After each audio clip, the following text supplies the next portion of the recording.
నారాయణం నమస్కృత్య నరం చైవ నరోత్తమం దేవీం సరస్వతీం వ్యాసం తతో జయముదీరయేత్.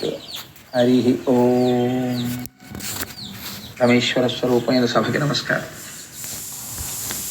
భాగవతంలో దశమస్కంధం ఆయువు పట్టులాంటిది. ఎందుచేత అంటే కథాంశము యొక్క పరిణతి చేత, కథాంశము యొక్క వైశిష్ట్యము చేత ఒకటి. అన్నిటికన్నా దశమస్కంధం తప్పకుండా జీవితంలో విని తీరాలి. ఎందుచేత అంటే మనస్సుకి ఏదో ఒక ఆలంబన ఉండాలి. మీరు ఏ ఆలంబనమో మనస్సుకి ఇవ్వలేదనుకోండి, అది వెతుక్కుంటుంది తప్ప అది ఖాళీగా ఉత్తిని ఏం కూర్చోదు.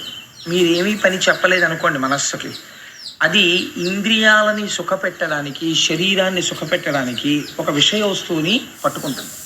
పట్టుకొని ఆ విషయములను పట్టుకుని తిరుగుతుంది. మీరు ప్రయత్నపూర్వకంగా ఒక మంచి వస్తువుని, ఒక సద్వస్తువుని దానికి అప్పచెప్పారనుకోండి, దాని యందు దోషం ఉండదు. అది పట్టుకుని ఆడుకుంటుంది. ఇక్కడే ఒక రహస్యం చెప్తారు పోతన గారు. భాగవతంలో ఒక చోట మాట్లాడుతూ ధర్మరాజుతో నారదుడు అంటాడు, కామోత్కంఠత గోపికల్ భయమునం కంసుండు వైరక్రియా సామాగ్రిం శిశుపాల ముఖ్య నృపతులు సంబంధులై కృష్ణులున్ ప్రేమన్ మీరలు భక్తి మేము ఇది చక్రింగంటి మిట్లైన నుద్ధామధ్యానగరిష్ఠులైన హరిచందన్ వచ్చు ధాత్రీశ్వర అంటాడు. మీరు ఏ రకంగానైనా సరే అనుబంధం అంటూ పెట్టుకుంటే ఈశ్వరుడితో పెట్టుకోవాలి. కామోత్కంఠత గోపికలు ఈశ్వరుడితో పెట్టుకున్న సంబంధము కామ సంబంధం. కామోత్కంఠత గోపికల్ భయమునన్ కంసుండు. కంసుడు భయంతో ఆరాధించాడు, చంపేస్తాడేమో, పుట్టి చంపేస్తాడేమోనని. వైరక్రియా సామాగ్రిం శిశుపాల ముఖ్య నృపతులు, శిశుపాలుడు మొదలైనటువంటి రాజులు ఆయనతో శత్రుత్వాన్ని పెంచుకున్నారు. సంబంధులై వృష్ణులను, కృష్ణవంశీయులందరూ కూడా కృష్ణుడు మాకు బంధువు అని అనుబంధాన్ని పెంచుకున్నారు. ప్రేమన్ మీరలు అంటే నారదుడు ధర్మరాజుతో చెప్తున్నాడు, మీరందరూ కూడా ఆయన్ని ప్రేమతో ఆరాధన చేశారు. భక్తి మేము ఆయన్ని భక్తితో ఆరాధించాం అంటే నారదుడు. భక్తి మేము ఇది చక్రింకంటివి, ఇలా మనందరం కూడా కృష్ణ పరమాత్మతో అనుబంధం పెట్టుకున్నాం. ఎట్లైన నుద్ధామధ్యానగరిష్ఠులైన హరిచందన్ వచ్చు ధాత్రీశ్వర. ఏ రకంగా ఈశ్వరుడితో అనుబంధం పెట్టుకున్నా ఈశ్వరుణ్ణే చేడుతాం. పసిపిల్లవాడు తెలియక దీపాన్ని ముట్టుకున్నాడు, చెయ్యి కాలుతుంది. మధ్య వయస్కుడు ముట్టుకున్నాడు, చెయ్యి కాలుతుంది. పరమవృద్ధుడు ముట్టుకున్నాడు, కాలుతుంది. జ్ఞాని ముట్టుకున్నాడు, కాలుతుంది. ఎవరు ముట్టుకున్నా కాల్చడం దీపం యొక్క స్వభావం. ఏ భావనతో ముట్టుకోండి, అయ్యో దీపం ఎంత బాగుందో అని వేలు పెట్టినా కాలుతుంది. మీరు పరాకుగా ఉండి ముట్టుకున్నా కాలుతుంది. కాల్చడం దాని స్వభావం. అలాగే ఉద్ధరించడం ఈశ్వరుడు యొక్క స్వభావం. అందుకని మనస్సుని ప్రయత్నపూర్వకంగా లౌకికమైనటువంటి అనుబంధాలలోంచి ఈశ్వరుడి వైపుకి తిప్పి పెట్టారనుకోండి. తిప్పి పెట్టడం అంటే చాలామందికి ఒక దురభిప్రాయం ఉంటుంది ప్రపంచంలో.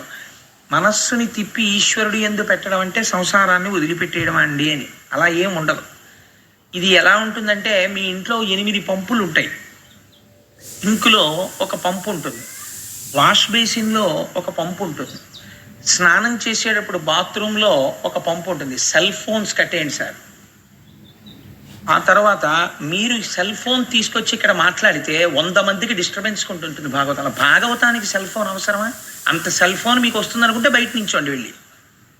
కాబట్టి ఎక్కడో సింక్లో ఓ పంపు ఉంటుంది, వాష్ బేసిన్లో ఓ పంపు ఉంటుంది, బాత్రూంలో ఓ పంపు ఉంటుంది.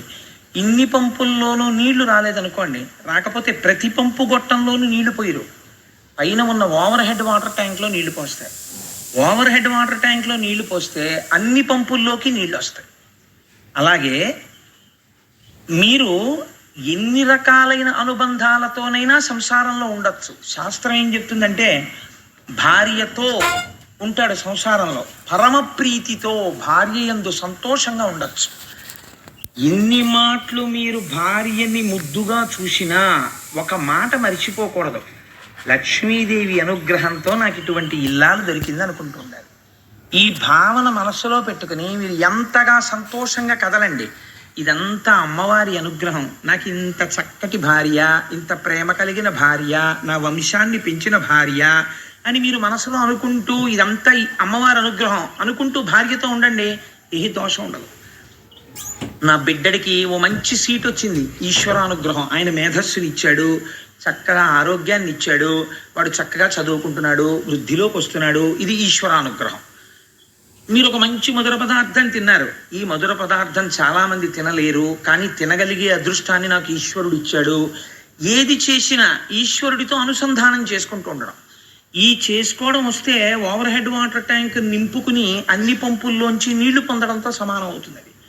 కాబట్టి ఇందులో ఏ ప్రేమ భావన చేత మంచిది, మిగిలినవి కూడా మంచివే, నేను కాదన్నా, అది కూడా ఈశ్వరుణ్ణి చేరుస్తాయి. కానీ ప్రతి క్షణం నరకమే. ఈశ్వరుడితో శత్రుత్వం పెట్టుకుని కూడా ఈశ్వరుణ్ణి పొందిన వాళ్ళు ఉన్నారు. హిరణ్యకశిపుడు పొందాడు. కానీ భగవంతుడితో శత్రుత్వం పెట్టుకుని బతికినటువంటి బ్రతుకు 10 మంది చేత అసహ్యింపబడుతుంది. అలా బ్రతకకూడదు. ఈశ్వరుడు యందు ప్రేమతో బ్రతికిన బ్రతుకు 10 మంది చేత ఆదరింపబడుతుంది. మంచి సద్బుద్ధినిస్తుంది, ఇహమనందు మంచి నడువడినిస్తుంది, పరమునందు ఈశ్వరుని యొక్క అనుగ్రహాన్ని కటాక్షించి ఆయన యొక్క పాదములు చేరుకునేటటువంటి అదృష్టాన్ని కటాక్షిస్తుంది. కాబట్టి సాత్వికమైనటువంటి భక్తి అన్నిటిలోకి చాలా గొప్ప భక్తి. ఈ భక్తితో ఉండడానికి, ఈశ్వరుణ్ణి పట్టుకోవడానికి మీకు ఒక ఆలంబనం కావాలి. మీరు ఏమీ వినకుండా, అసలు భగవత్ స్వరూపం గురించి ఏమీ తెలియకుండా భగవంతుణ్ణి పట్టుకో అని మీరు మనసును అన్నారనుకోండి, అది ఎలా పట్టుకుంటుంది? పట్టుకోదు. మీకు లోపల అది బాగా పట్టుకోవాలంటే అందరికన్నా బాగా సులభుడై రావాలి పరమాత్మ. లేకపోతే ఆయనకి ఏమి కర్మండి? ఒక పసిపిల్లవాళ్లే పుట్టి పశువుల వెంట పరిగెత్తి, ఆవుల వెంట పరిగెత్తి, దూడల వెంట పరిగెత్తి చోరలీల చేసి ఎందుకన్ని లీలలు చేశాడు అంటే, ఈ లీలలు చేయడం వెనకాతల అంతరార్థం ఏమిటంటే, మీకు దాని లోపల ఉన్న రహస్యం అర్థం అవ్వచ్చు, అర్థం అవ్వకపోవచ్చు.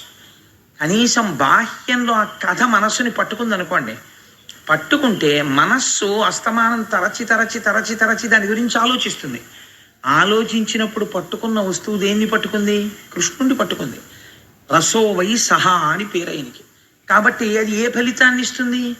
ఈశ్వరుడి దగ్గరికే చేరుస్తుంది. మనస్సుకి అపారమైనటువంటి తృప్తిని, ప్రశాంతతని కల్పిస్తుంది.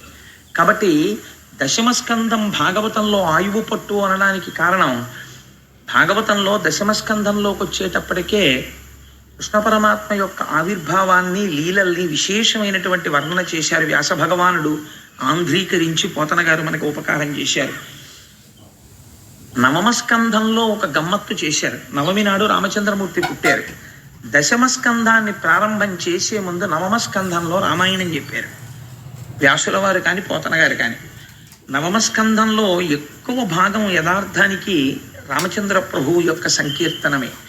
కానీ నేను దాన్ని అంత విపులంగా మళ్ళీ ఎందుకు స్వీకరించలేదంటే, ఇతపూర్వం మనం అందరం ఇక్కడ రామాయణం చెప్పుకుని ఉన్నాం కాబట్టి ఆ రామాయణం చెప్పుకున్నటువంటి ఫలితాన్ని, ఆ రామాయణం చెప్పుకున్నటువంటి పరిస్థితిని భాగవతాంతర్గతం చేసి తీరుతాడు రామచంద్రమూర్తి. ఆయన కృపా కటాక్షములు ఉన్నవాడు.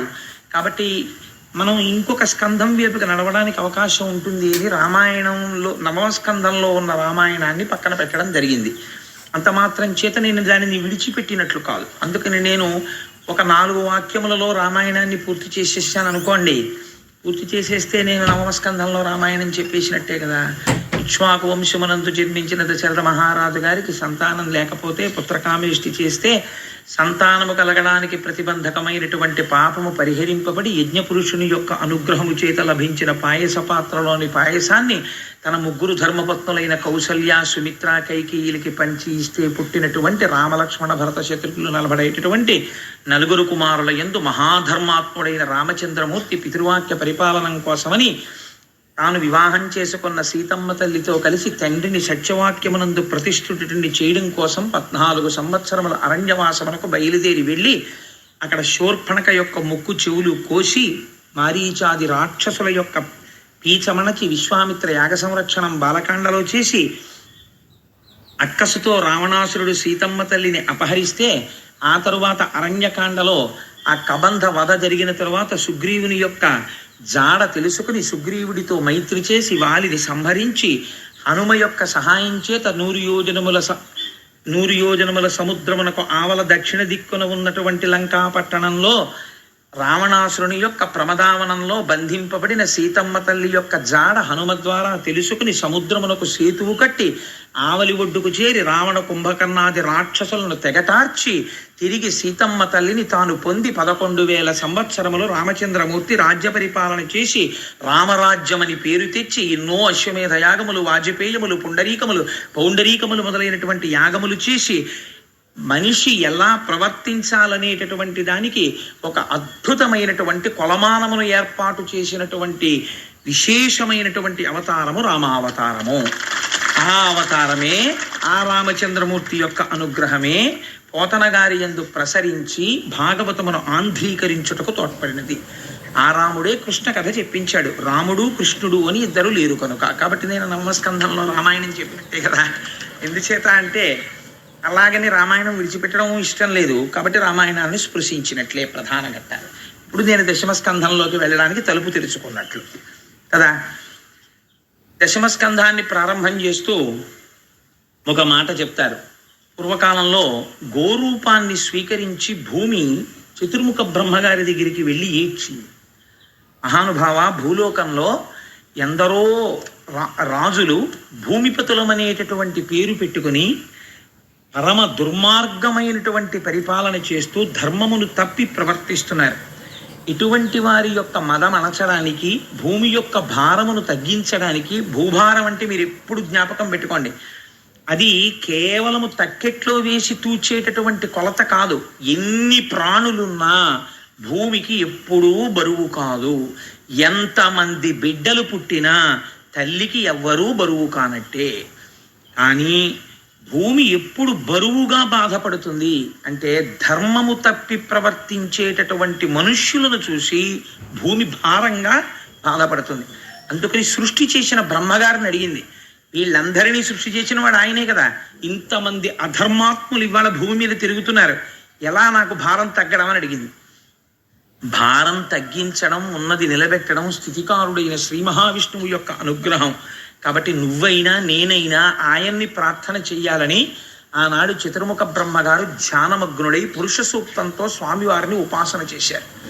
ఆ ధ్యానమునందు ఆయనకు ఒక వాణి వినపడింది. వెంటనే కళ్ళు తెరిచి ఒక చిరునవ్వు నవ్వి బ్రహ్మగారు అన్నాడు, ఇటువంటి మహానుభావుడండి నిజంగా చతుర్ముఖ బ్రహ్మ. ఆయన అన్నాడు, భూమి నువ్వేం బెంగ పెట్టుకోకు, స్వామి తొందరలో కృష్ణావతారాన్ని స్వీకరిస్తున్నారు. ఆ అవతారం స్వీకరించింది మొదలదొక చిత్రమైన అవతారం. కన్నులు తెరువని కడుచిన్ని పాపడై దానవిచను బాలు త్రవి చంపి, కళ్ళింకా సరిగ్గా తెరవడం రానటువంటి పిల్లవాడిగా ఉన్నప్పటి నుంచి రాక్షస సంహారం ప్రారంభం చేసేస్తాడు. కాబట్టి ఎందరో రాక్షసులు, ఎందరో దుర్మార్గులు మరణిస్తారు, నీకు భారం తగ్గుతుంది.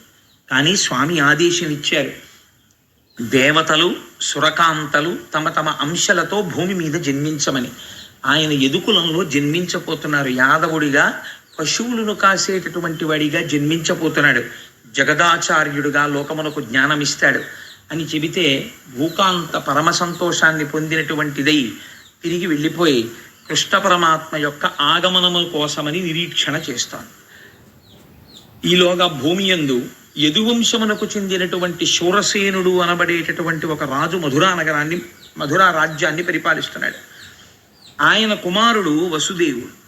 భోజవంశమునకు చెందినటువంటి వారు 2 అన్నదమ్ములు ఉన్నారు. ఒక ఆయన పేరు ఉగ్రసేనుడు, ఒక ఆయన పేరు దేవకుడు. వాళ్ళిద్దరు అన్నదమ్ములు. ఈ 2 అన్నదమ్ముల్లో దేవకుని యొక్క కుమార్తె దేవకి, ఉగ్రసేనుని యొక్క కుమారుడు కంసుడు. కాబట్టి అన్నదమ్ముల బిడ్డలు కనుక కంసుని యొక్క చెల్లెలు దేవకీదేవి. ఈ దేవకీదేవిని శూరసేనుని యొక్క కుమారుడైన వసుదేవునికిచ్చి వివాహం చేశారు. ఇక్కడే ప్రారంభం అవుతుంది. దశమస్కంధం ఉపనిషద్ రహస్యం. కాబట్టి దశమస్కంధం ప్రారంభంలోనే 1,00,000 టన్నుల ప్రశ్న ఒకటి పడుతుంది. ఆ ప్రశ్న లోపల కానీ వీడిందనుకోండి, విద్యతే హృదయ గ్రంథి విడిపోయినట్టు. కాబట్టి అది చాలా పరమ పవిత్రమైనటువంటి ఆఖ్యానం, కృష్ణ జననం. కాబట్టి మీరందరూ కూడా ప్రశాంత చిత్తులై వినే ప్రయత్నం చేయండి. ఈ దేవకీ వసుదేవులకి వివాహం జరిగిన తరువాత కొన్ని వందల గుర్రాల్ని, బంగారు ఆభరణములతో అలంకరింపబడినటువంటి ఏనుగుల్ని, కొన్ని వేల రథముల నిండా బంగారాన్ని, కొన్ని వందల మంది దాసీజనాన్ని, ఏర్పాటు చేసి మహానుభావుడైనటువంటి దేవకుడు తన కుమార్తెని అత్తవారింటికి పంపుతున్నాడు. పంపుతుంటే కొన్ని వేల రథములు అనుసరించి వెడుతున్నాయి రాజమార్గంలో. ఇంకా వెళ్ళడానికి సిద్ధంగా ఉంది రథం. ఈ సమయంలో ఆ రథాన్ని చోదనం చెయ్యడానికి ఒక సారథి ఉంటాడు. ఎవరికో ఒకరికి ఆ బాధ్యత అప్పచెప్తారు కదా. సాధారణంగా రాజులు ఆ రథాన్ని నడపరు. ఇలాంటి సమయంలో కంసుడు అకస్మాత్తుగా వచ్చాడు. ఆయనకి చెల్లెలంటే మహాప్రేమ, మీరు మర్చిపోకూడదు ఆ విషయాన్ని. ఆవిడ అన్నదమ్ముడి యొక్క తన తండ్రి గారి యొక్క సోదరుని కుమార్తె అయినా చాలా ప్రేమ దేవకీదేవి అంటే. కాబట్టి ఆయన రథాన్ని నడపడానికి సిద్ధపడ్డాడు. కానీ కంసుడి ప్రేమ చాలా గమ్మత్తుగా ఉంటుంది, మన ప్రేమలాగే ఉంటుంది అది కూడా. కిందటి ఏడాది కనపడినప్పుడు నా బెస్ట్ ఫ్రెండ్ అండి, నా ప్రాణం అంటాడు. వచ్చే ఏడాది కనపడి మీ బెస్ట్ ఫ్రెండ్ ఏడిందంటే అబ్బాయి తెలుసుకోలేకపోయానండి, వాడికి నాకు ఇప్పుడు మాటలు లేవండి అంటే. అలా ఉంటుంది. స్నేహం చిరకాలం వర్ధిల్లేటట్టుగా చెయ్యాలి తప్ప ఇవాళ స్నేహం చేసి రేపు వదలకూడదు. అందుకే స్నేహం నిలబెట్టుకోవడం వశిధారావ్రతం. అందుకే ఎక్కువ మందితో స్నేహం ఉండకూడదు. తనకి సరిపోయే వారితోనే స్నేహం చెయ్యాలి, దానికి వయసు అడ్డు రాదు. అలా స్నేహం చేసింది జీవితాంతము నిలబడిపోవాలి. ఆ స్నేహాలు అంత పవిత్రం కావాలి. అంతేకాని ఇవాళ స్నేహం చేసి రేపు విడాకులు ఇచ్చుకోకూడదు. స్నేహానికి అంత అందంగా ఉండాలి స్నేహం అన్నది. సరే, అందుచేత ఈ కంసుడు రథాన్ని నడుపుతాను అని బయలుదేరాడు. చాలా సంతోషించారు. ఎందుచేత ఆయన ఉగ్రసేనుని యొక్క కుమారుడు, ఆయనకి నడపవలసిన అవసరం ఏం లేదు. కానీ తానే చెల్లెల్ని అత్తవారింటికి దింపుతానని బయలుదేరి పగ్గములు పట్టుకున్నాడు. ఆ గుర్రాలను నడుపుతున్నాడు. వెనక దేవకీ వసుదేవులు కూర్చున్నారు. ఈ రథం వెళ్ళిపోతోంది. మీరు ఇప్పుడు ఒక్క విషయాన్ని కొంచెం జాగ్రత్తగా ఆలోచించండి. నేను తరచూ సభలో ఉండేవారికి వచ్చేటటువంటి సందేహాలు నేనే వేసుకుని అడుగుతుంటాను ప్రశ్నలు. ఇప్పుడు ఎవ్వరూ ఏమీ అనలేదనుకోండి, కంసుడు ఏమైనా చేస్తాడా? ఏమీ చెయ్యడు. అత్తవారింటికి దింపేస్తాడు దేవకీదేవి. పోనీ ఎవరైనా వచ్చి గూఢచారులు కానీ ఋషులు కానీ నమ్మదగిన విశ్వసనీయత కలిగినటువంటి వ్యక్తులు ఎవరైనా ఏమైనా చెప్పారా? ఎవ్వరూ పలకలేదు. అశరీరవాణి పలికినది. అశరీరవాణి అంటే ఇది చాలా గమ్మత్తైన మాట. శరీరము ఉంటే వాణి ఉంటుంది. వాణి ఉన్నది అంటే అది శరీరములోంచి వస్తోందని గుర్తు. అంతే కదండి. ఇప్పుడు కనీసంలో కనీసం మీకు ఎదురుగుండా నామరూపాలతో ఏదో ఉండాలి. ఓ చప్పుడు వినపడింది, తలుపు చప్పుడు అయిందంటారు. అసలు తలుపే లేదనుకోండి, చప్పుడు వస్తుందా? తలుపు చప్పుడు రాదు. ఏదో మాట వినపడింది అంటారు. అంటే ఏమిటండి దాని గుర్తు? ఎవరో మనుష్యుడు ఉన్నాడనే కదా దాని అర్థం. మనుష్యుడు లేకుండా మాట ఉంటుందా? ఉండదు. ఇక్కడ అంటున్నారు శరీరము లేదు, మాట వినపడుతుంది అంటున్నారు. అలా ఎలా కుదురుతుంది? శరీరం లేకుండా మాట వినపడడం ఏంటి? అదే సామాన్యమైన మాట కాదు. పోనీ అబ్బాయి రథాన్ని తీసుకెళ్లేటప్పుడు జాగ్రత్త అండి, రోడ్డు మీద గోతులు ఉన్నాయని చెప్పు తెలిసింది అనుకోండి, ఆ శరీరం అని ఫోన్లో చెప్తే చెప్పింది, లేకపోతే లేదు. ఏడు దాని గురించి పెద్ద విశేషం ఏందని వదిలేయచ్చు. అదేం సామాన్యమైన మాట చెప్పలేదు. ఆ శరీరం అని ఏమని పలికిందంటే, తుష్టయగు భగిని మెచ్చగ నిష్ఠుడవైన రథము నడిపెదే రుగవు మీదన్ శిష్టయగు ఈతలోదరి అష్టమ గర్భంబు నిన్ను హరించు సుమీ. తలోదరి అంటే పైకి కనపడనటువంటి కడుపు ఉన్నది. అంటే నాబోటిగా నించుంటే కడుపు కనపడదు. కొంతమందికి కడుపు కనపడదు, వెనక్కి వెళ్ళిపోయి ఉంటుంది. అలా వెనక్కి వెళ్ళిపోయి అసలు కడుపు ఉందా లేదా అని అనుమానం ఉన్నట్టుగా ఉన్నటువంటి వాళ్ళని తలోదరి అంటారు. అదో అందం. అలాంటి దానికి పోతన గారి విశేషణం చూడండి ఎంత అందంగా ఉంటుందో. అనువాదం అస్సలు కడుపు లేనట్టుగా శుష్కించిపోయిన కడుపులా కనపడుతోంది. ఈ కడుపులో 8 పుట్టబోతున్నారు. ఈ 8వ వాడు కంసుడిని చంపబోతున్నాడు. ఎటువంటి కడుపు ఆ కడుపు? కానీ అసలు పైకే కనపట్టలేదు అది. తలోదరి. అందుకని తుష్టయ్య గుభగిని మెచ్చగా ఆవిడికే చక్కగా ఆవిడ కోరుకున్న వసుదేవుణ్ణి వివాహం చేసుకుని రథం ఎక్కి వెళ్ళిపోతోంది. ఆవిడ మెచ్చుకోవాలని చెల్లెలి సంతోషం కోసం పిచ్చివాడా రథం నడుపుతున్నావు. కానీ శిష్టయ్యగు ఈతలోదరి అష్టమ గర్భంబు నిన్ను హరించు జుమి. నిన్ను చంపేస్తుందిరా 8వ గర్భం అంది. ఇప్పటి వరకు కంసుడు పరమ ప్రేమతో ఉన్నాడు. ఈ మాట వినపడింది ఆకాశంలోంచి. వినపడగానే రథాన్ని ఆపాడు, కిందకి దిగాడు. అంతే, కళ్ళు ఎర్రబడిపోయి గుడ్లు తిరుగుడు పడ్డాయి. అపారమైన కోపం వచ్చేసింది. కందగడ్డ అయిపోయింది మొహం, బుగ్గలు కదిలిపోతున్నాయి, దవడలు ఊగిపోతున్నాయి, పెదవులు కదిలిపోతున్నాయి. తన ఎడమ చేత్తో చెల్లెలి యొక్క కొప్పు పట్టుకుని రథంలోంచి కిందకి లాగేశాడు. లాగేసి కరవాలాన్ని కవచంలోంచి పైకి తీసి కత్తిని డాల్లోంచి ఒక్కసారి ఆవిడ్ని నరికేయడానికని సిద్ధపడుతున్నాడు. ఆ సిద్ధపడుతున్నటువంటి సందర్భంలో ఇప్పుడు ఆలోచించుకోవడానికి సమయం లేదు, ఏం మాట్లాడాలి. వసుదేవుడు మాట్లాడాలి. ఇది చాలా గమ్మత్తైనటువంటి సన్నివేశం. ఇలా ఉంటుంది అని కూడా ఎవరు ఊహించరు. రథం నడుపుతున్నవాడు బావమరిది తన చెల్లెల్నే చంపేస్తాడు లాగేశని కానీ అశరీరవాణి పలుకుతుందని కానీ వసుదేవుడు కలకంటాడండి. కాబట్టి ఇప్పుడు ఏం మాట్లాడాలి అంటే, ఇలాంటప్పుడు కూడా ఏమీ కంగారు పడకుండా, ధర్మం తప్పకుండా, చాలా పెద్ద మనిషిగా తానప్పుడు మాట్లాడినటువంటి మాట తాను తప్పలేనటువంటి మాట అయ్యేటట్టుగా మాట్లాడగలగడం అంటే దానికి ఈశ్వరానుగ్రహం ఉండాలి. లేనివాడు మాట్లాడలేడు. అలాగే ఇలాంటి ప్రమాద స్థితిలో ఆయన ఎంత గొప్పగా మాట్లాడాడో చూడండి.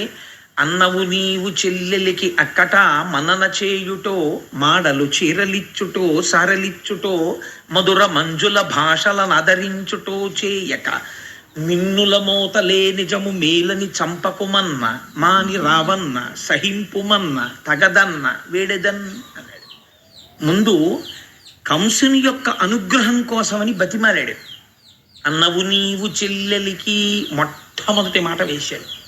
ప్రపంచంలో పరమ పవిత్రమైనటువంటి సంబంధాల్లో అన్న అనిపించుకున్నటువంటి రక్త సంబంధం ఒకటి. ఎందుచేత అంటే, అన్నగా పుట్టిన వాడికి ఒక మర్యాద ఉంటుంది. ఏమిటో తెలుసా అండి?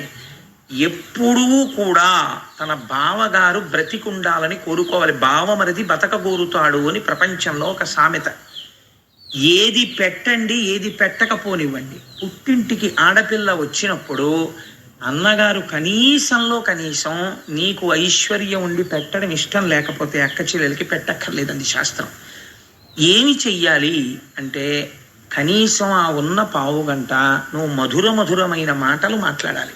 అందుకే అక్క చెల్లెలు వరసతో ఎవరైనా అన్నగా ప్రేమించారనుకోండి, ఆ అక్క చెల్లెలి యొక్క అభ్యున్నతినే కోరాలి.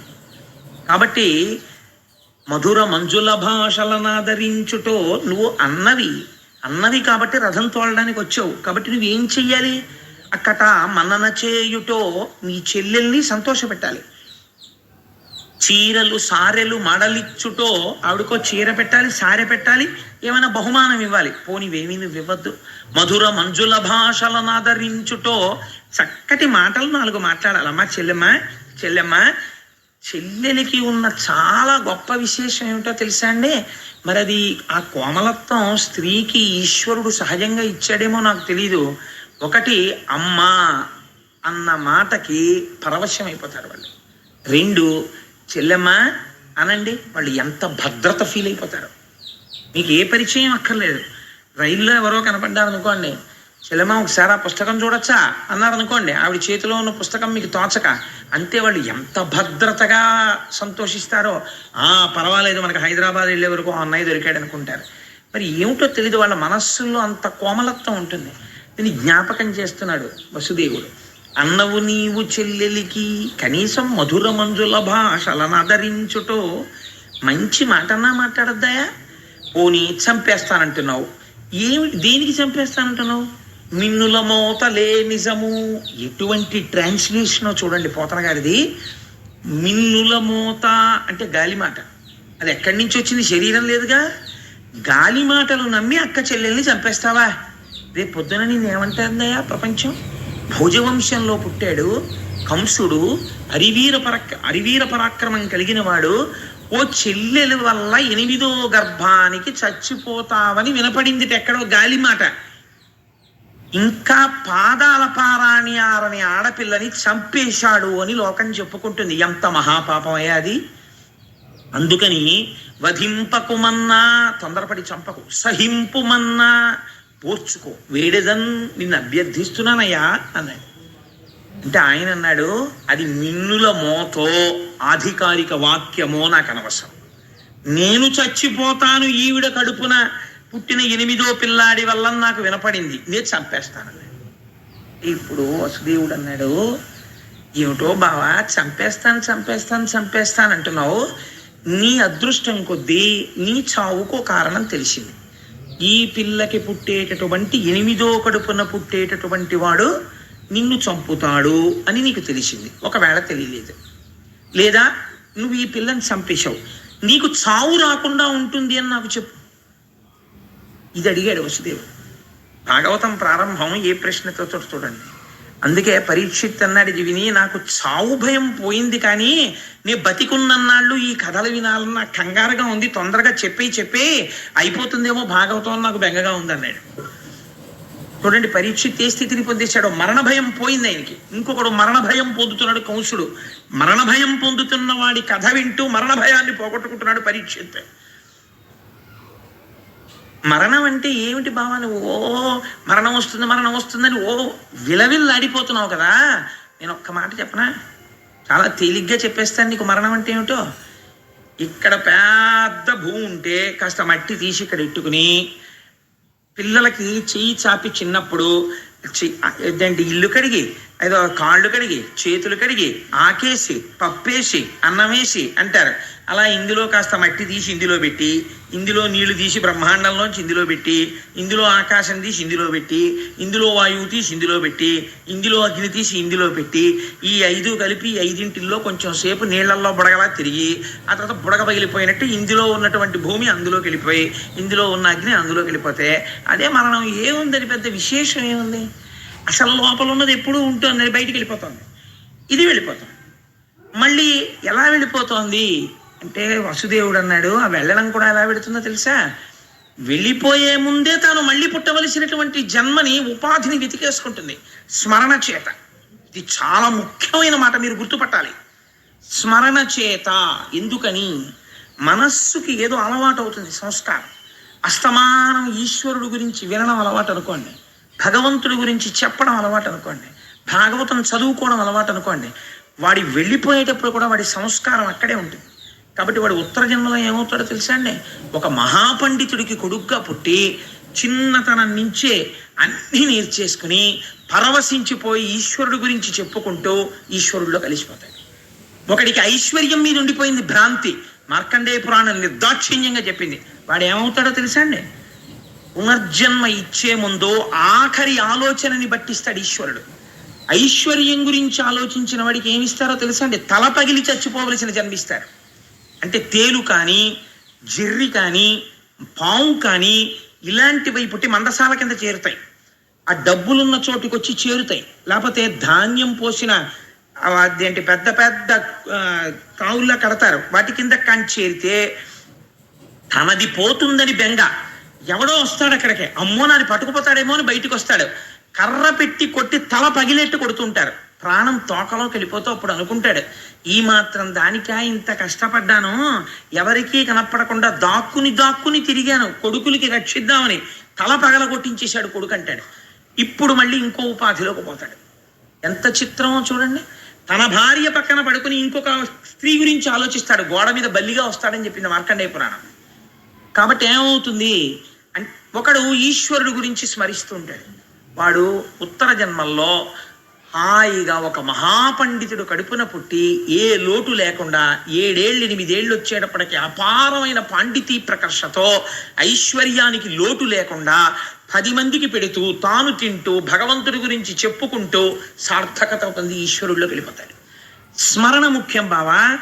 నువ్వు ఇలా బతుకుతానని దేహం మీద మమకారం పెట్టుకుంటే ఏమైపోతావో తెలుసా? ఒకనాటికి గొంగళి పురుగు యొక్క నడకని చూస్తే, అందుకే గొంగళి పురుగు సీతాకోక చిలుక అవుతుంది. ఎంత చిత్రం చూడండి. నిద్రపోతే సీతాకోక చిలుక, నడుస్తూనే ఉంటే కాకి తింటుంది దాన్ని. గూడు కట్టేసుకుంటే సీతాకోక చిలుక అయిపోతుంది. ధ్యానంలో ఉంటే నువ్వు ఈశ్వరుడి పాదాల దగ్గరికి వెళ్ళిపోయి నిలబడిపోతే షట్పదమైపోతావు. కాబట్టి ఏమైపోయింది? ఆ స్మరణల యందు శరీరాన్ని విడిచిపెట్టే ముందు గబగబా మనస్సు ఏం చేస్తుందంటే ఈ పంచేంద్రియాలని మూట కట్టుకుంటుంది. ఈ కళ్ళు, ముక్కు, చెవులు, నోరు ఇవన్నీ మూట కట్టుకుంటుంది, ఇతుక్కుంటుంది చోటు. అది ఊర్ధముఖంగా వెళ్ళే ప్రయత్నం చేస్తుంది, కానీ పుణ్యబలం చాలదు, వెళ్ళలేడు. అందుకని వెనక్కి వచ్చి సమయం అయిపోతూ ఉంటుంది, ఇంకా వెళ్ళిపోవాలి. ఆఖరి ఊపిరి లోపల వెతికి ఏ కన్నం దొరికితే ఆ కన్నంలోంచి పారిపోతాడు. అధోముఖంగా వెళ్ళిపోతాడు, ఒక్కొక్కసారి కళ్ళల్లోంచి వెళ్ళిపోతాడు, ఒకసారి ముక్కులోంచి వెళ్ళిపోతాడు, ఎటు వెళ్ళిపోయాడో తెలియదు, ఎవ్వడికి తెలియదు, పక్కన ఉన్నవాడికి కూడా. ఒక్కొక్కసారి రోమకూపాల్లోంచి వెళ్ళిపోతాడు. వెళ్ళిపోయి మళ్ళీ ఎక్కడికి ఎడతాడు, ఏమీ కంగారు పడక బావా, నేను చెప్తున్నాను, గొంగళి పురుగు పాకే ముందు తన శరీరాన్నంతటినీ కదపదు. శరీరంలో ముందు భాగాన్ని ఇలా పైకెత్తి, మీరు భాగవతం బాగా అర్థం అవ్వాలంటే గొంగళి పురుగుని చూడాలి. అసలు గొంగళి పురుగు ఇలా పైకెత్తి ములగ చెట్ల దగ్గర నిలబడి, నేను అప్పుడప్పుడు చూస్తూ ఉంటాను, ఇలా పైకెత్తి ఆకు మీద ఇలా పెడుతుంది.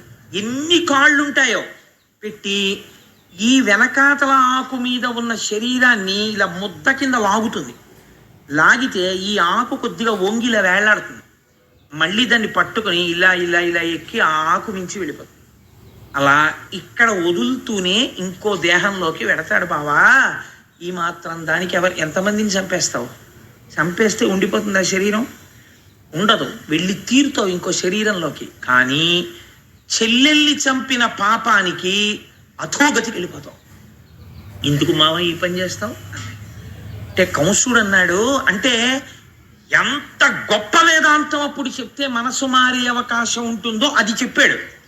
7 రోజులు వినేది పరీక్షిత్తుకి చెప్పారు, 7 క్షణాల్లో వినేది వసుదేవుడు కంసుడికి చెప్పాడు. కానీ వాడి మనస్సు మారలేదు. రామకృష్ణ పరమహంస ఇదే అంటారు, మేకు కొట్టడానికి మీరు మేకు సుత్తి పట్టుకుని గోడ మీద పెడతారు, కొడతారు. గోడ తనంత తానుగా కొంచెం గుల్లగా ఉందనుకోండి, మేకు పెడుతుంది. గోడ ఘనీభవించిపోయి భీమైపోయింది అనుకోండి, ఎంత సుత్తి పెట్టి కొట్టినా మేకు ఉంగుతుంది కానీ గోడలోకి వెళ్ళరు. అసలు ఇక్కడ ఆర్ద్రత ఉంటే చెప్పినది లోపలికి వెడుతుంది. ఇక్కడ ఏ ఆర్ద్రత లేనప్పుడు శుకబ్రహ్మ వచ్చి కూర్చున్న భాగవతం బుర్రలోకి ఎక్కదు. కాబట్టి చెప్పాడు వసుదేవుడు వేదాంతం. ఎక్కిందా కంసుడికి? శుకుడు వచ్చి పరీక్షిత్తుకి చెప్పాడు జరిగిపోయిన కథ. ఎక్కింది పరీక్షిత్తుకి, మోక్షం పొందుతున్నాడు. పొందలేకపోయాడు కంసుడు. ఎక్కడొచ్చింది తేడా? ఇక్కడ ఆర్ద్రత లేదు. భాగవతాన్ని నువ్వు కూడా ఆ పరిశీలన చేసుకోవడం మొదలుపెట్టు. అందుకే దశమస్కంధం మొదటి మెట్టినంటే మారుతుంది భాగవతం యొక్క స్థితి కృష్ణజననానికి ముందు. అందుకని బావా విడిచిపెట్టేసేయి నీ చెల్లెల్ని అంటే ఆయన అన్నాడు, నేను అలా విడిచిపెట్టాను. నువ్వు చాలా తేలికగా మాట్లాడుతున్నావు. ఈ శరీరం అంటే నువ్వు కాదు, దీన్ని విడిచిపెట్టేయి, మరణం అంటే ఏముంది అంటున్నావు. కానీ నేను మరణమును అంగీకరించను, నేను ఈ అమ్మాయిని చంపేస్తానన్నాడు. అంటే ఇప్పుడు వసుదేవుడు ఆలోచించాడు. కాబట్టి ఇప్పుడు ఏమర్థం అవుతోంది? ఉన్నది ఉన్నట్టు వేదాంతం చెప్తే వీడి తలకెక్కదు. కాబట్టి ఇప్పుడు ఏం చెయ్యాలి? తను ఒక ధర్మం నిర్వర్తించాలి. ఏమిటా ధర్మం? తన భార్యని రక్షించుకోవాలి. జ్ఞానబోధ చేస్తే వాడి బుర్రకెక్కదు. కాబట్టి ఇప్పుడు ఎలాగైనా తన భార్యని రక్షించుకోవాలి అని అసత్యం చెప్పకూడదు, సత్యమే చెప్పాలి. కానీ అది వాడి మనస్సుకు నచ్చేదై ఉండాలి. వాడి మనస్సుకు నచ్చేదే కదా అని చెప్పి ఏ మాట పడితే ఆ మాట తాను అన్నాడు అనుకోండి, తర్వాత తప్పుకోవడానికి తను కంసుడు కాదు, తను వసుదేవుడు. అన్న మాటకి నిలబడాలి. కాబట్టి ఎలాంటి మాట మాట్లాడాలి ఇప్పుడు అని లోపల ఒకసారి తర్కించుకున్నాడు. ఆపన్నురాలైన అంగన రక్షించి ప్రాణములు నిలుపుట ముందు మేలు. ఎంత చిత్రమైన మాట మాట్లాడుతున్నాడో చూడండి. ముందు అసలు నేను తక్షణం చెయ్యవలసిన పని ఏమి అంటే ఈ దేవకీదేవి యొక్క ప్రాణాలు రక్షించాలి. ఆవిడ కానీ ఒకవేళ బ్రతికిందా, ఆ ప్రాణములు నిలబడితే రేపేం జరుగుతుందో ఎవరికి తెలుసు? సుతులు పుట్టిననేమి సుతులకు మృత్యువు వాలాయమై వెంట వచ్చనేని, బ్రహ్మ వలన వీడు పాటేమి పొందుక ఉండనే సదుపాయమొకటి లేదే, పొంత మాకులవాని దహించకపోయి వహ్ని యగసి దవులవాని దహించు భంగి, కర్మ వశమున భవ మృతి కారణములు కలసి విరగొందయిక నేల తొట్టుపడగా. ఏమి పద్యం అండి నిజంగా. పోతన గారి ఘంటంలోంచి లోపల చేస్తున్నాడు ఈ ఆలోచన. ఏమని? ఆపన్నురాలైన అంగన రక్షించి సుతులనిచ్చెదననుట శుభము నేడు.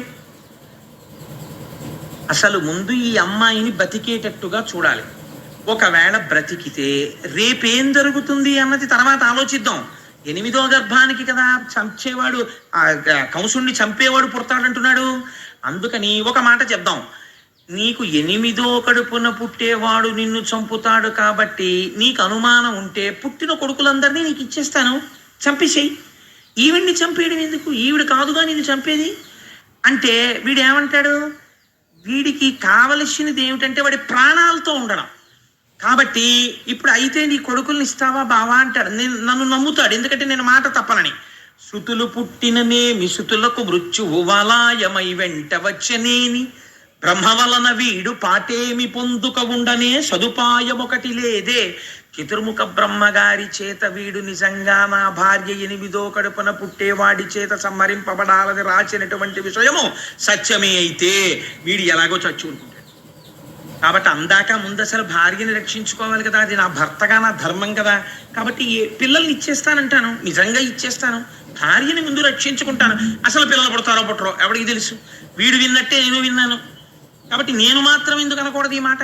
కాబట్టి ముందు భార్యని రక్షించుకోవడం భర్త ధర్మం, అందుకని నా ధర్మాన్ని నేను పాటిస్తాను. ఆ తర్వాత అంటావా ఏమో అదృష్టాదురదృష్టాలు ఎవరివి ఎలా ఉంటాయో మనకేం తెలుసు. ఎందుచేతంటే పొంత మకులవాని దహించకపోయి వహ్ని ఎగసి దవులవాని దహించు భంగి. అరణ్యంలో 2 ఎండిపోయిన చెట్లు గాలికి రాసుకుంటాయి, నిప్పు పుడుతుంది. పక్కనే ఉంది ఎండిపోయిన చెట్టు.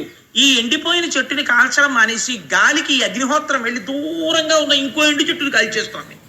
ఈ పక్కనే ఉన్న ఎండు చెట్టు బతికిపోతుంది. ఏమనుకోవాలి అంటే ఇది అదృష్టం అనాలి. అదృష్టం ఎందుకు వచ్చింది? ఎప్పుడో చేసుకున్న కర్మ అనాలి. అంతకన్నా జవాబు ఎక్కడుంది ప్రపంచంలో ఇంకింతకన్నాను. కాబట్టి ఎగసి దవులవాని దహించు భంగి కర్మ వశమున్న భవమృతి కారణములు. ఎవడు చేసుకున్న కర్మను అనుసరించి వాడికి జన్మము మరణము వచ్చేస్తున్నాయి.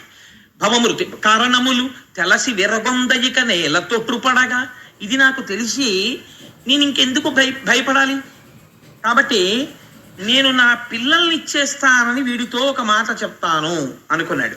అని బావా అయితే నీకో మాట చెప్తాను. ఈ లలనకు పుట్టిన కొమరుని వలనం తెగెదనుచు గగనవాణి పలికెనంచు నీ వలిగితివేని ఈ జలజాక్షికి కల కొమరుల సంపనిత్తు క్రమమున నీకున్ అన్నాడు. ఎటువంటి ప్రతిజ్ఞ అండి ఇది? బావా పిల్లల వల్ల కదా చచ్చిపోతానంటున్నావు, 8వ కడుపున పుట్టిన వాడి చేత. కాబట్టి ఈ దేవకీదేవి యొక్క గర్భము నుండి ప్రతి గర్భములో వచ్చినటువంటి పిల్లవాణ్ణి నీకు తీసుకొచ్చి పుట్టగానే మావి కూడా వదలనటువంటి శిశువుని తీసుకొచ్చి నీకు ఇచ్చేస్తాను, నువ్వు చంపేసి. అప్పుడు నీకు మృత్యువు రాదు కదా. అంతేకాని నీ చెల్లెల్ని చంపడం ఎందుకు? పాపకర్మ కదా. నీకు మృత్యుహేతువుని నువ్వు చంపావనుకో అప్పుడు ప్రపంచం తప్పు పట్టదు. గగనవాణి చెప్పింది అందుకు చంపాడు అంటారు. నువ్వు ధర్మం తప్పక్కర్లేదు, నేను ధర్మం తప్పక్కర్లేదు, విడిచిపెట్టే బావా అన్నాడు. అంటే ఇప్పుడు ఈయన అన్నాడు, ఇదేదో బాగానే ఉందిరా, బాగానే చెప్పాడు, ఎలా ఉంటుందో చూడండి మనిషి ఆలోచన అని. బావా నువ్వు ఎంత మంచివాడివి, నిజమే పాపం మా చెల్లెల్ని చంపడం ఎందుకు? మళ్ళీ ప్రేమ వచ్చింది వాడికి. ఇలాంటి ప్రేమలు ఎంత తుంటరి ప్రేమలో మీరు ఆలోచించండి. కాబట్టి అవును పాపమ్మ చెల్లెల్ని చంపడం ఎందుకు బావా, ఏమిటో నాకు ఈ ఆలోచన రాలేదు, నిజమేను బావా నువ్వంటే నాకు చాలా నమ్మకం. ఒక్కొక్కడి సత్యసంధత ఒక్కొక్కడికి చేతకానితనంగా కనిపిస్తుంది, అదో విచిత్రం ప్రపంచంలో. కాబట్టి నువ్వు నీ పిల్లల్ని తీసుకొచ్చి ఇచ్చేస్తావు కదా బావా, మీ ఇద్దరు హాయిగా వెళ్ళిపోండి అంతఃపురానికి అని రథాన్ని వదిలిపెట్టేశాడు. వెళ్ళిపోయారు దేవకీ వసుదేవులు. ఎంతో సంతోషంగా ఉన్నారు.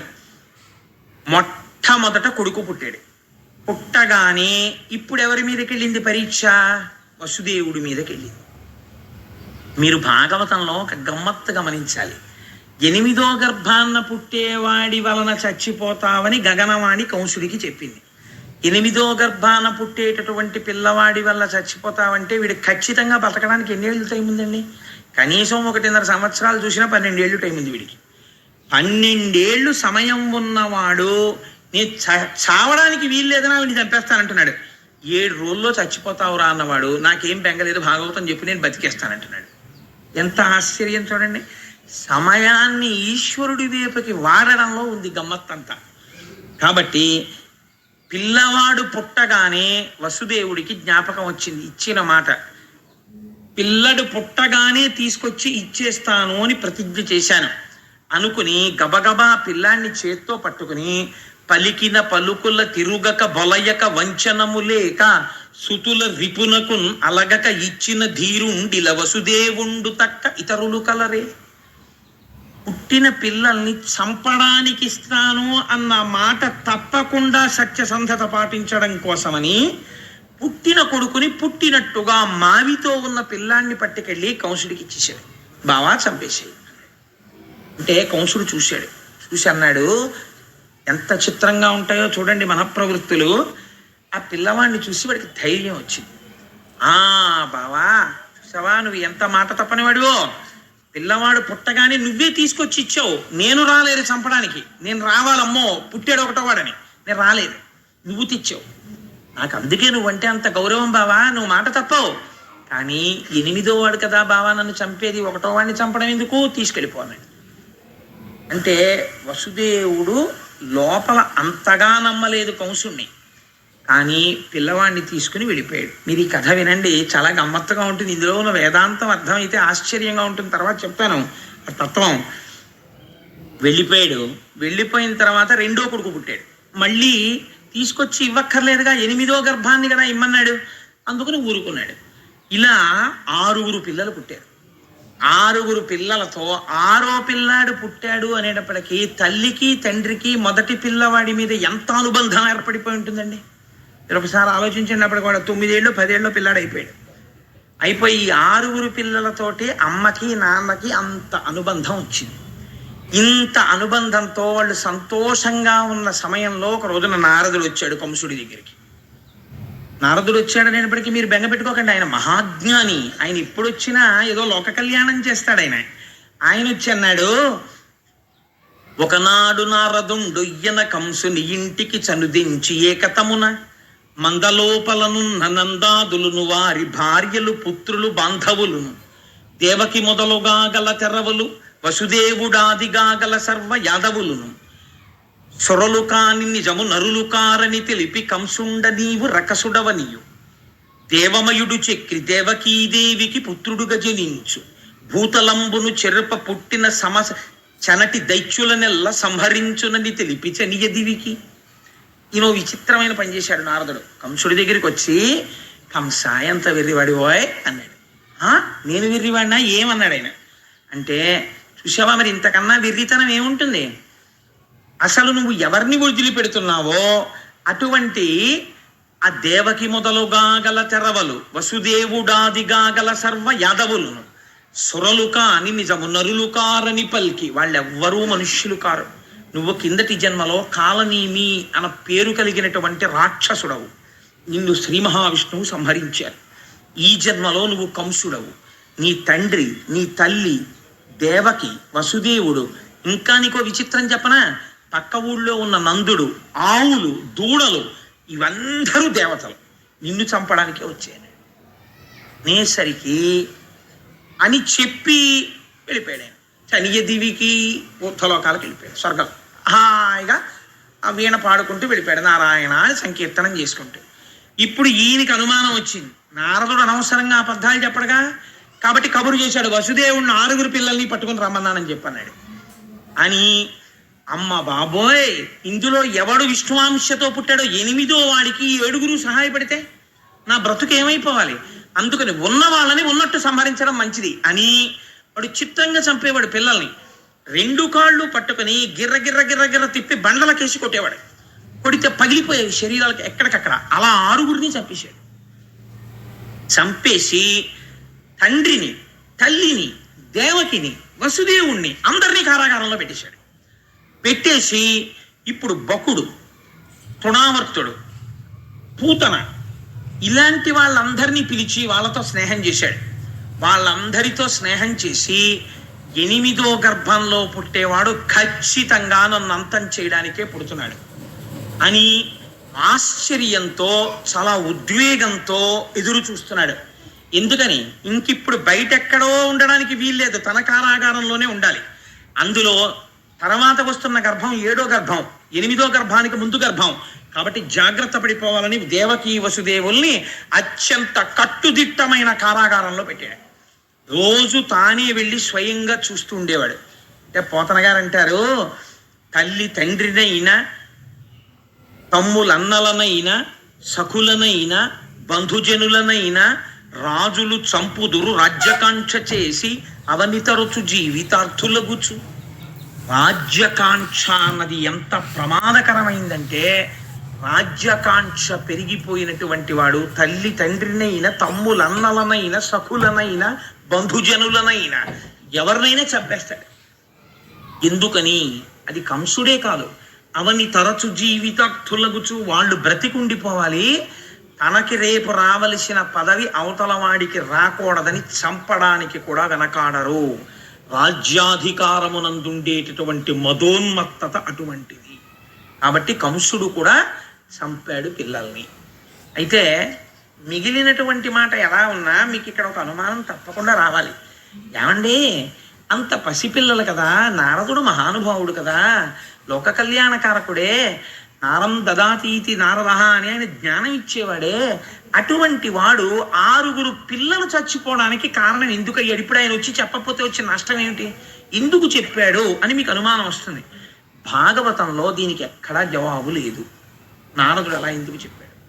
మీకు దీనికి పరిష్కారం దొరకాలంటే దేవీ భాగవతం చదవాలి. దేవీ భాగవతంలో మాత్రం ఉంది దీనికి. అంటే మనకి రామాయణంలో ఏదైనా అనుమానం వచ్చిందనుకోండి, రామాయణంలో అనుమానం బాగా నివృత్తి అవ్వాలంటే పద్మపురాణం చదవాలి.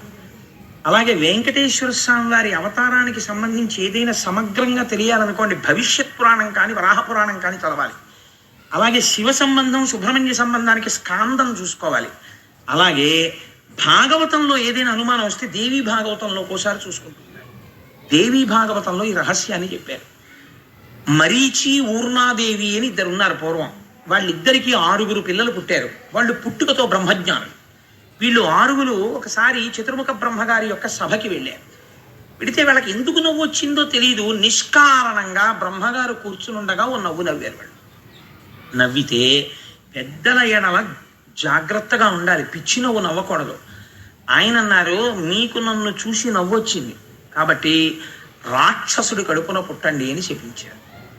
వాళ్ళు 6 కాలనేమికి కుమారులుగా జన్మించారు క్రిందటి జన్మలో. 6 కాలనేమి పుత్రులై కొంతకాలం బ్రతికి తదనంతరము హిరణ్యకశిపుడి యొక్క కడుపున పుట్టారు. పుట్టి వాళ్ళు పుడుతూనే అప్పటికి వాళ్ళకు ఉన్నటువంటి తమోగుణ రజోగుణ సంస్కారం తగ్గింది. మళ్ళీ బ్రహ్మగారి గురించి తపస్సు చేశారు. దీర్ఘాయుర్దాయం ఇచ్చాడు బ్రహ్మగారు. తండ్రికి వచ్చి చెప్పారు, నాన్నగారు మేము చతుర్ముఖ బ్రహ్మగారి గురించి తపస్సు చేశాం, మాకు దీర్ఘాయుర్దాయం ఇచ్చారు అన్నారు. అంటే హిరణ్యకశిపుడికి కోపం వచ్చింది. ఒరే, నేను ఇంకా తపస్సు చేసి పొందలేదు దీర్ఘాయుర్దాయం, మీరు పొందేశారు అప్పుడే, కాబట్టి మీకు శపిస్తున్నాను, మీరు దీర్ఘ నిద్రలో ఉండి మరణించండి. సరికదా, వచ్చే జన్మలో పుట్టినప్పుడు గత జన్మలో తండ్రి ఈ జన్మలో మిమ్మల్ని చంపుతాడన్నాడు. అందుకని హిరణ్యకశిపుడి కడుపున పుట్టిన పాపానికి వాడికి అదే పని, ప్రహ్లాదుడిని చంపేస్తానని కదా అన్నాడు. దీర్ఘ నిద్రలో ఉండి చచ్చిపోయారు వాడు. మరుజన్మలో ఇప్పుడు దేవకీదేవి కడుపున పుట్టారు ఈ మరీచి ఊర్ణాదేవుల యొక్క కొడుకులు, ఈ జన్మతో ఆఖరు. కాబట్టి వీళ్ళు గత జన్మలో తండ్రి చేతిలో చచ్చిపోవాలి. గత జన్మలో తండ్రి కాలనేమి ఇప్పుడు కంసుడిగా ఉన్నాడు కాబట్టి కంసుడి చేతిలో మరణించాలి. అందుకని వాళ్ళకి ఆ శాప విమోచనం అయిపోయి వాళ్ళు మళ్ళీ బ్రహ్మజ్ఞానులు అయిపోవాలి. అందుకని నారదుడు వచ్చి వాళ్ళని తీయించేశాడు. అది కారణం. ఇప్పుడు చెప్పండి, నారదుడు లోక కళ్యాణం కోసం చేశాడా లేకపోతే ఏదైనా కాఠిన్యంతో చేశాడా అంటే లోక కళ్యాణం కోసమే చేశాడు. 6 పుట్టే వరకు వేచి చూసి 6 మళ్ళీ బ్రహ్మజ్ఞానులై మోక్షాన్ని పొందే స్థితిని నారదుడు కటాక్షించినాడు. ఇది దేవీ భాగవతాంతర్గతం, భాగవతాంతర్గతం కాదు.